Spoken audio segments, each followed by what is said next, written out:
الساعة 12 بالليل لقيت ابني بيخبط عليا. قلت له خير يا حبيبي، في ايه؟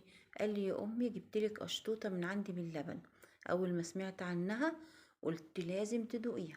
رحت جبتها لك مخصوص وجيت. المهم يا ولاد رحت دقتها. طعمها تحفة. تحفة بجد، طعمها جميل جدا. حاجة جوسي كده وطرية جميلة جدا. المهم شفت الطريقة بتاعتها او شفت المكونات بتاعتها وقلت والله لأقوم اعملها. الساعة 2 بالليل كنت شغالة فيها. وهي عبارة عن رز بلبن وعليه كيكة وعليها طبقة كريمة وعليها طبقة كراميل. اللبن اللي كان عندي في التلاجة ما كفاش غير للكيكة وغير للكراميل، يعني معرفتش اعمل رز ابو لبن. قلت خلاص مش مشكلة، مش ضروري رز ابو لبن، احنا نعمل الكيكة النهاردة والمرة اللي جاية ان شاء الله نبقى نعمل الرز ابو لبن ونعمل فيه القشطوطة كاملة ان شاء الله. تعالوا بقى نسمي بسم الله الرحمن الرحيم ونصلي على رسولنا الكريم ونشوف هي اتعملت ازاي. بسم الله الرحمن الرحيم، اللهم صل وسلم وبارك عليك يا حبيبي يا رسول الله. انا جبت يا ولاد كوبايتين ونص من الدقيق، دقيق عادي لجميع الاغراض، وحطيت معاه معلقه كبيره بيكنج باودر ورشه ملح ورحت نخليهم. وكده المواد الجافه بتاعتنا تمام. هنجيب بقى المواد السائله عباره عن 4 بيضات بدرجه حراره الغرفه طبعا، وهديهم كوباية الا ربع من السكر. وطبعا نفس الكوباية اللي عايرتي بيها الدقيق هي اللي عاير بيها السكر او الحليب او الزيت. كل مكونات الكيكة بكوباية واحدة. اديت لها معلقة من الخل، واديت لها كمان نص معلقة من عصير الليمون وبشر الليمون. وفي الحالة دي انا مش هحتاج فانيليا لان الليمون هيحل محل الفانيليا، وكمان هيخلي الكيكة بتاعتي طالعة فاتحة ولونها جميل. بعد كده جبت تلت كوباية من الزيت، تلت كوباية من الزيت وضربتهم مع الخليط اللي معايا. وممكن في الخطوة دي استغنى عن المضرب واضربهم في الخلاط، وبعد كده انزلهم احطهم في البولة تاني واحط عليهم الدقيق. بعد كده هنزل بالدقيق شوية شوية، كل ما شوية الدقيق اللي معايا احس ان هم اختفوا اروح نازلة بشوية تاني عليهم. وطبعا في الوقت ده انا مسخنة الفرن بتاعي على درجة حرارة 180. وهقول لكم تركة حلوة جدا لتسوية الكيك عشان الكيكة تطلع معاكي مستوية ومظبوطة جدا.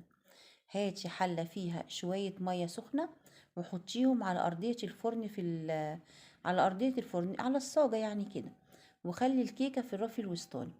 هتوزع الحرارة وبتخليلك الكيكاية طالعة مستوية تحفة. سوى الكيكاية هيطلع معاكي تمام جدا. بعد كده بقى انا خلصت الدقيق اللي معايا، نزلت بنص كوبايه من الحليب، ويا ريت الحليب يكون دافي، هيديكي نتيجه جميله جدا ان شاء الله في الكيكه. كده بقى خلصنا خليط الكيك اللي معانا، وزي ما انت شايفه خليط الكيك عامل ازاي. بعد كده بجيب الصينيه الوسطانيه في الطقم المربع، بدهنها دهنة زيت، وبروح ببطنها بالدقيق تبطينه كويسه كده عشان الكيك ما يلزقش فيها. وبعد كده بروح مديها خبطه وانزل كل الدقيق الزياده اللي فيها. جبت بقى الكيك بتاعي رحت صباه في الصينيه واديته خبطتين عشان لو فيها اي هواء يطلع وما يبوظش الكيكه وهي في الفرن. الكيك قعدت ساعه الا ربع في الفرن، وطبعا ما بفتحش الفرن اثناء عمليه الخبز. بعد ما الكيكه بتاعتي طلعت سبتها تهدى شويه، رحت جايبه شوكه ومشوكه الكيكه كلها علشان اعمل لها فتحات علشان تشرب الحليب اللي هسقيه. معايا كوبايه من الحليب، اديت لها معلقه كريم شانتيه. هي المفروض تتسقي بكريمه، بس انا طبعا عشان ما عنديش كريمه رحت مدوبه معلقه كريم شانتيه في قلب كوبايه الحليب وسقيت الكيكه وطريه. وما تقلقيش الكيكه دي هتبقى خفيفه جدا جدا جدا بالرغم من كل المكونات اللي فيها.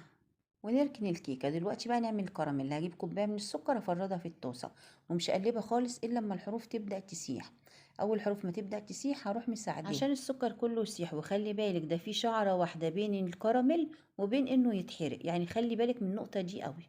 بعد كده بقى هجيب معلقه زبده واحطها في الكراميل، واجيب كوبايه من الحليب واقلب فيها معلقه من النشا، واروح نازله بيها مره واحده عشان اللبن ما يقطعش معايا. وقلب وخلي بالك لو السكر اتحرق معاكي ارميه على طول، اوعي تكملي شغل فيه لانه هيمرر ومش هينفع بعد كده. بعد كده هجيب معلقه من السكر وهجيب نص كوبايه ميه متلجه وهروح مقلباها بالمضرب لحد ما السكر اللي معايا يدوب. بعد كده هجيب معلقتين من الكريم شانتيه، والله ما عنديش غير هما شويه الكريم دول، ومش عايزه اجيب كريم لان الكريم غالي جدا. انا بجيب كريم خام من النوع الغالي شويه، فهو طبعا غالي دلوقتي الايام دي. فبصراحة الواحد مش عايز يجيب حاجة غالية زيادة عن اللزوم، الا للضرورة بقى الواحد بيضطر ان هو يجيبها. بعد كده ضربنا الكريم شانتيه زي ما انتوا شايفين كده، وهجيب بقى الكيكة بتاعتي زمانها اتشربت دلوقتي في الحليب وبقت حاجة جميلة جدا. هروح حط عليها الكريم، افرد عليها الكريمة، وبعد كده هجيب الكراميل. ويا ريت تخلي بالك ان الكراميل يكون برد، لان انا حطيته عليها والكراميل كان لسه دافي، فسيح معايا الكريمه شويه. استني لما الكراميل يبرد خالص وبعدين حطيه على الكريمه زي ما انت شايفه كده. بعد كده بقى كان معايا معلقه من الكريمه، رحت حطيتها في كيس، اي كيس عندك بقى، كيس حلواني، اي كيس عندك، كيس تلاجة، وعملت الزجزجات اللي على الوش دي. المهم اللي انا عايزه اقوله لكم ان الصينيه دي كلفتني يعني تمن قطعه واحده من اللي ابني كان جايبها لي. القطعه كانت جايبها ب45 جنيه، والصينيه دي كلها يعني تكلفتها بجد ما عدتش ال45 جنيه، بالبيض بالسكر باللبن مع غلو الاسعار ما عدتش معايا بجد ال45 جنيه. المهم اللي انا عايزه اقوله لكم ايه، ان ممكن تعملي منه مشروع. يعني ممكن تجيبي علب وتوزعيه، ولو هتبيعي الواحده ب15 جنيه هتكسبي فيها قد اللي صرفتيه يجي 3 مرات.